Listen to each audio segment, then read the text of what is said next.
Asthma രോഗം. അപ്പോൾ അതിന് ജനിതകമായിട്ടുള്ള ഘടകങ്ങളുണ്ട്. ചിലർക്ക് പൊടി, പുക, കാലാവസ്ഥ, ഇതെല്ലാം അലർജി, ഇതെല്ലാം ആസ്മയ്ക്ക് കാരണമാകുന്നു എന്നാണ് മെഡിക്കൽ സയൻസ്. പിന്നെ ചിലർക്ക് ചില മരുന്ന് കഴിച്ചാൽ, അങ്ങനെ ഒരുപാട് കാരണങ്ങൾ ഈ മെഡിക്കൽ വേൾഡിൽ പറയുന്നുണ്ട്. ഏതായാലും ജ്യോതിഷം അനുസരിച്ച് ചന്ദ്രൻ, മൂൺ, അപ്പോൾ ചന്ദ്രൻ എന്ന് പറയുമ്പോഴത്തേക്ക് നമ്മിലെ ശ്വാസകോശം, രക്തം, പിന്നെ നമ്മിലെ ശരീരദ്രവങ്ങൾ, ബോഡിലി ഫ്ലൂയിഡ്സ്, ഇതിനെല്ലാം ഇൻഫ്ലുവൻസ് ചെയ്യുന്നു എന്നാണ് ജ്യോതിഷ ശാസ്ത്രമനുസരിച്ച് ചന്ദ്രൻ്റെ സ്ഥാനം, ഒരു വ്യക്തിയുടെ ഹോറോസ്കോപ്പ്. ചില ഇസ്ലാം മതവിശ്വാസം അനുസരിച്ച് ദൈവത്തിൻ്റെ പരീക്ഷണമാണ്. അതിനാൽ മതപരമായിട്ടുള്ള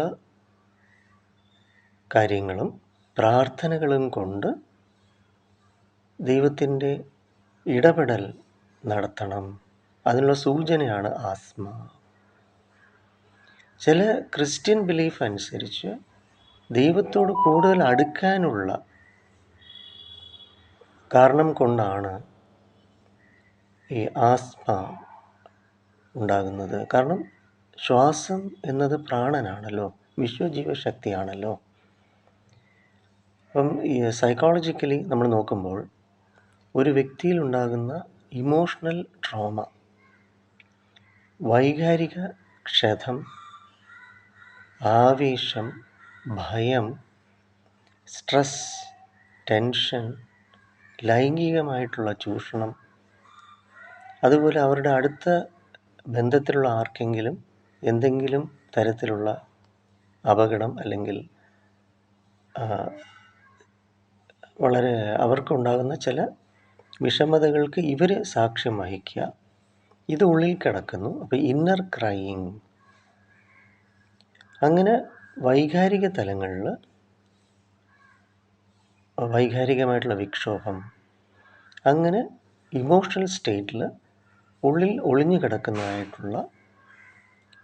അപ്പോൾ ആരോടാണ് ഇത്ര അലർജി എന്നൊരു ചോദ്യം കൂടിയുണ്ട്. എന്തിനോടാണ് ഇത്രയും അലർജി? അപ്പോൾ സുഗമമായ പ്രാണൻ്റെ ഒഴുക്ക് നമ്മിൽ കൃത്യമായി ലഭിക്കാത്തത് കൊണ്ടാണ്. അപ്പോൾ ജ്യോതിഷശാസ്ത്രം പറയുന്നത് ചന്ദ്രൻ നമ്മുടെ രാസധാതുക്കൾ, അത് നമ്മുടെ വൈറ്റൽ ബോഡിലി ടിഷ്യൂസ്, ഇതിനെ ബാധിക്കുന്നു എന്നുള്ളതാണ്. അപ്പോൾ നമ്മുടെ കർമ്മ, പാസ്റ്റ് ലൈഫ് കർമ്മ, നമ്മൾ അറിഞ്ഞും അറിയാതെയും ചെയ്തു പോയ ചില വിഷയങ്ങൾ ഉള്ളിൽ കിടന്നിട്ട് അത് പരിഹരിക്കപ്പെടേണ്ടതുണ്ട് എന്നുള്ള സൂചനയാണ് ആസ്മ എന്നും. ഇങ്ങനെ ഒത്തിരി കാര്യങ്ങൾ ആസ്മയെക്കുറിച്ച് പറയുന്നുണ്ട്. കാരണം എന്തായാലും കൃത്യമായിട്ട് ശ്വാസോച്ഛ്വാസം ചെയ്യാൻ പറ്റുന്നില്ല, അസ്വസ്ഥത, ബുദ്ധിമുട്ടുകയാണ്, പ്രയാസപ്പെടുകയാണല്ലോ പ്രാണനെ സ്വീകരിക്കാൻ.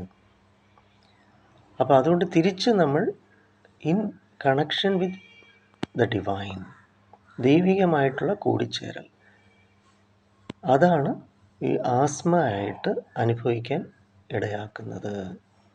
അപ്പോൾ എന്തും നമ്മുടെ ശരീരത്തിലുണ്ടാകുന്നതിന് ഓരോ അസുഖങ്ങളായിട്ട് വരുന്നതിന് സത്യത്തിൽ ദൈവികമായ ആധ്യാത്മികമായ കാരണങ്ങളുണ്ട്. അതാണ് നമ്മൾ പ്രധാനമായിട്ടും തിരിച്ചറിയേണ്ടത്. അപ്പോൾ എന്തായാലും നമ്മുടെ പോസിറ്റീവ് തിങ്കിങ് സെൻറ്ററിൽ മെഡിറ്റേഷൻസ്, ഗൈഡഡ് ആയിട്ടുള്ള റിലാക്സേഷൻ ടെക്നിക്സ് ആസ്മ ഉള്ളവർക്കും ഈ ശ്വാസകോശ സംബന്ധമായിട്ടുള്ള ഇത്തരം അസ്വസ്ഥതകൾ അനുഭവിക്കുന്നവർക്കും പ്രാണായാമ, ബ്രീത്തിങ് എക്സസൈസും ഇത്തരം ചില ആധ്യാത്മികമായിട്ടുള്ള തിരിച്ചറിവിലൂടെയും കൗൺസിലിങ്ങിലൂടെയും ഏറെ ഗുണം ചെയ്യും. വരിക.